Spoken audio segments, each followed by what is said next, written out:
حضرت شیخ بایزید رحمۃ اللہ تعالی علیہ لکھا ہے کہ حضرت نے اپنے مریدوں کے ساتھ نماز پڑھنے جا رہے تھے تو گلی تنگ تھی تو اس جانب سے کتا بھی آ گیا. تو ظاہر ہے اگر تلقین آئی غیب سے کوئی دل میں خیال تو آیا ہوگا نا. تو حضرت نے اپنے کپڑوں کو بڑا سمیٹا اور سائڈ پہ ہو گئے کہ کتا گزر جائے کہیں میرے کپڑوں سے لگ ہی نہ جائے. یہ تو پھر یہ تلقین آئی غیب سے. وہ جو کتا ہے نا وہ بول اٹھا, عرض کرتا ہے بایزید کیوں مجھ سے اتنی نفرت کر رہے ہو؟ آپ نے فرمایا تو نجس ہے, میں نماز پڑھنے جا رہا ہوں, میرے کپڑے خراب کر دے گا, میں تو اس لیے پیچھے ہٹا ہوں. تو کتا آگے سے کہتا ہے حضرت اگر میں گیلا ہوں تو پھر نجس ہوں, پھر ناپاک ہوں, اگر خشک ہوں تو پھر تو میں ناپاک ہی نہیں, اگر آپ کے کپڑوں سے لگ بھی گیا تو کچھ نہیں ہوگا, اگر گیلا ہوں تو لگ گیا تو پھر آپ کے کپڑے ناپاک کروں گا. لیکن پھر بھی میری ناپاکی ایسی ناپاکی ہے کہ 3 بار کا جو پانی ہے وہ اس ناپاکی کو دور کر دے گا. اگر آپ کے کپڑوں سے لگ گیا نا 3 بار, اگر آپ اپنے کپڑوں کو پانی سے دھوئیں گے تو کپڑے پاک ہو جائیں گے. لیکن بایزید کبھی تو نے اپنی ناپاکی پہ غور کیا؟ میری ناپاکی تو وہ ہے جس کو 3 پانی دور کر دیتے ہیں, لیکن تیری ناپاکی تو وہ ہے جس کو 7 سمندروں کا پانی بھی نہیں دھو سکتا. جا کے پہلے اپنی ناپاکی دور کر. ہاں حضرت یہ اندر کی ناپاکی. اور کیونکہ بات ان سب بابوں کی ایک ہوتی ہے, انداز جدا ہوتے ہیں, تو پھر یہی بات حضور بلے شاہ رحمۃ اللہ تعالیٰ نے کس طرح لکھی. آپ فرماتے ہیں پھلاں داتو عطر بنا, پھلاں داتو عطر بنا, عطر دا پھر تو کڈ دریا, دریا وچ پھر تو ڈبکیاں لا. ذرا بات کی گہرائی تک جانا. حالا عطر کیا ہے؟ تھوڑا سا شیشی پہ لے کے اپنی ہتھیلی پہ لگایا, اس طرح کر کے جسم پہ لگا دیا, جہاں سے گزرو گے وہاں سے بھی پتا چلے گا اس بندے نے عطر لگایا ہے. اگر تھوڑی امپورٹڈ شیشی ہے تھوڑا سا خود پہ سپرے کر لو, جہاں سے گزرو گے وہاں سے بھی پتا چلے گا کہ اس نے عطر لگایا. عطر تو اتنا سا بھی ہو تو وہ بو کو دور کر دیتا ہے, ختم کر دیتا ہے وہ. لیکن کتنا گہرا مصرع ہے, پھلاں دا تو عطر بنا, عطر دا پھر تو کڈ دریا.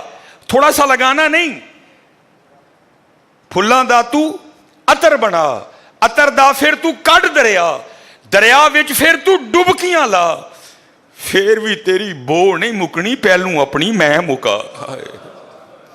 پہلوں اپنی میں مکا. انہوں نے تو بنایا تھا فقیر, چل تو آج تو بعد ساڈا فقیر لے, لیکن یہ میں اس نے پھر موقع ضائع کر دیا. میں حضرت پھلاں دا تو عطر بنا, عطر دا پھر تو کڈ دریا, دریا وچ پھر تو ڈبکیاں لا, پھر بھی تیری بو نہیں مکنی, پہلوں اپنی میں مکا. اور جس نے مکا لی حضرت اس کا کام بن گیا. وہ تو ہے ہی کریم. ہاں, اور کتنے کریم ہیں میں آپ کو بتا نہیں سکتا حضرت. یہ ہفتے کی رات تھی, جو پچھلا ہفتہ گزر گیا ہے نا, جس طرح کل ہفتہ آئے گا. یہ بھٹر میں پروگرام تھا, تو پروگرام پہ گئے, وہاں سے مجھے آتے آتے نا تقریباً 12 بج گئے.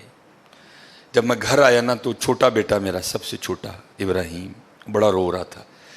تو ماں اس کو چپ کرانے کے لیے نا وہ ٹہل رہی تھی, اس کمرے سے اس کمرہ, اس کمرے سے اس کمرہ. تو وہ کہتی ہے کہ شاہ کے بعد کی اس کی طبیعت خراب ہے, مسلسل رو رہا ہے, میں نے بڑا چپ کرایا, نہیں کر رہا, تو اس طرح کریں اس کو کسی ہاسپٹل لے چلتے ہیں. میں نے کہا چلو. عمل خدمت لے گئے. وہ ڈاکٹر نے چیک کیا, اس نے کہا بچے کا گلا خراب ہے, اور جب بھی بچوں کا گلا خراب ہوتا ہے نا ساتھ پھر ان کے کان میں بھی درد ہوتی ہے, اس کے کان میں درد ہے اس لیے رو رہا ہے.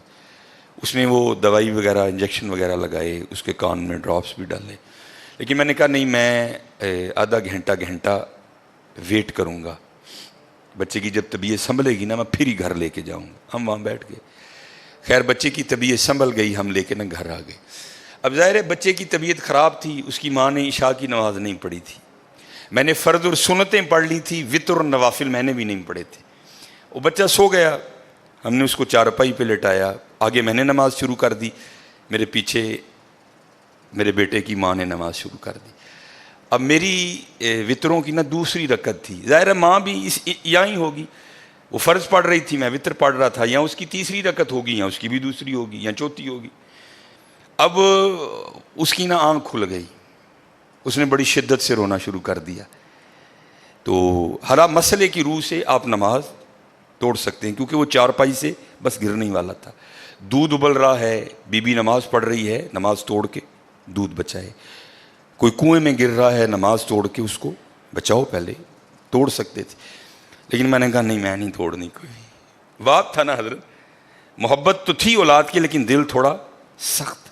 لیکن ادھر کیا تھا؟ ادھر ماں تھی حضرت. اس نے کیا کیا؟ اس نے نماز توڑ کے نا بچے کو جا کے چارپائی سے اٹھا کے سینے سے لگا لیا. اب میں نے وطروں کی تیسری رکعت پڑھی تو میں مصلی پہ بیٹھ کے نا میں رو پڑا. ہائے، نبی علیہ السلام نے کیا فرمایا کہ اللہ جل شانہ بندے سے 70 ماؤں سے بڑھ کے پیار کرتا ہے. یار اگر ایک ماں کی محبت یہ ہے تو پھر اس کی محبت کیا ہوگی حضرت؟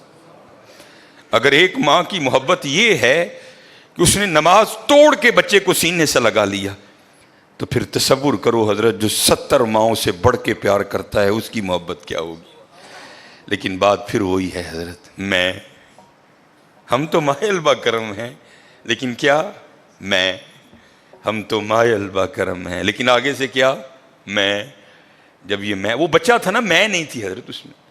وہ تو پوری شدت سے رو رہا تھا، مجھے بٹھاؤ، مجھے اٹھاؤ، مجھے بچاؤ، مجھے بچاؤ. شدت تھی نا حضرت، اس شدت نے ماں کو مجبور کر دیا کہ اس نے نماز توڑ کے بچے کو اٹھایا. یہاں بھی جب شدت آتی ہے نا حضرت، تو پھر دریائے رحمت ایسا جوش میں آتا ہے کہ بگڑی بن جاتی ہے. لیکن پھر کیا ہے؟ ہم تو مائل با کرم ہیں، کوئی سائل ہی نہیں.